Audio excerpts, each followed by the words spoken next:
Hey guys, Sarah with 3Raptor Consulting here, and I am doing the second edition of our Surviving the Holiday series. And today we're going to be talking about how to create a schedule and stick to it that will work with you.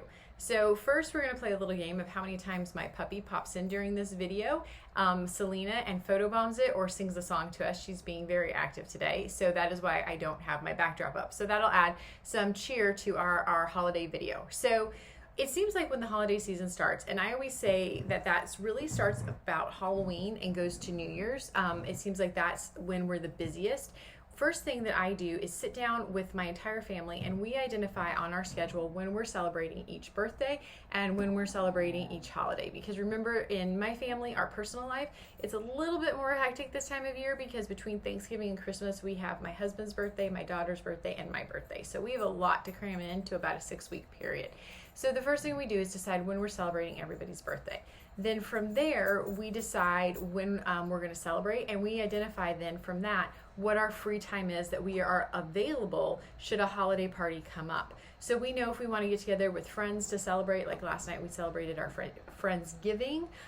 We know when we can host those things. We also identify days of rest, days that we don't want to be available for anything, but we're not doing anything either. And those are days that we can catch up on chores, catch up on work, or just plain rest. Now, I know that this is a professional development series, but this is how I think you need to handle the holidays, right? So you view when you're doing your personal activities, you identify rest days, and then you identify the days and the times that you're available to attend functions. And if you do this and you function off of a schedule, I find that it's so much easier to say no.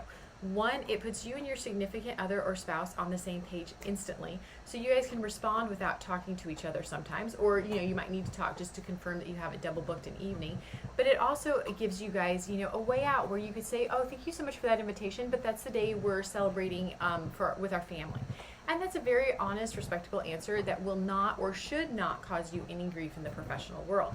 So again, it's all about creating a schedule and sticking to it. And it's about starting from November 1st and running all the way through December 31st and identifying when you're celebrating as a family, what your rest days are, even what your gift shopping days are, however you want to book it, and then what days you're available for parties. Now, just so you guys know, I go to the gym in the evenings. For me, those are very important appointments. I actually classify them as appointments. So those days that I'm at the gym, I'm like, I'm really sorry. I'm not going to miss the gym for a holiday function because then I will feel super cruddy because I need that physical workout. If I can, and it's a really important event, I'll move my work up to earlier. But that's my self-care. That's the one thing I do for self-care. And so I make that a priority. So if you have something like that, make that a priority.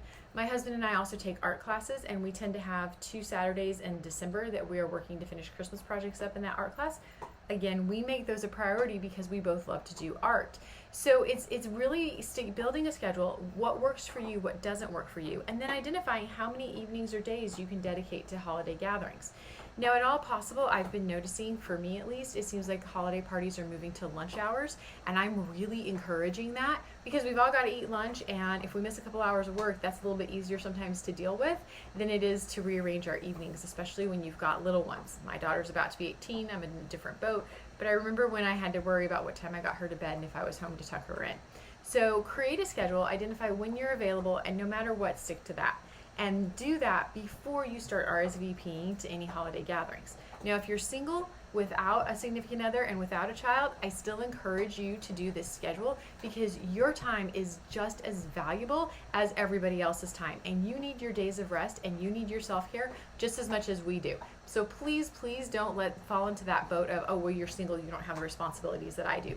No, you have responsibilities. I don't walk in your shoes. It's not my place to judge you. So I should assume that you have as many responsibilities and obligations as myself, if not more, and that I need to be very respectful of your time. So please, if you're single, please follow this as well. If you're empty nesters, please create a schedule as well. Protect your time so that you can enjoy the holidays and have a joyous, happy heart to celebrate whatever holidays you are celebrating right now, and don't feel overwhelmed and burdened. So I hope this helps, and I'll see you next week with our next edition of Surviving the Holidays.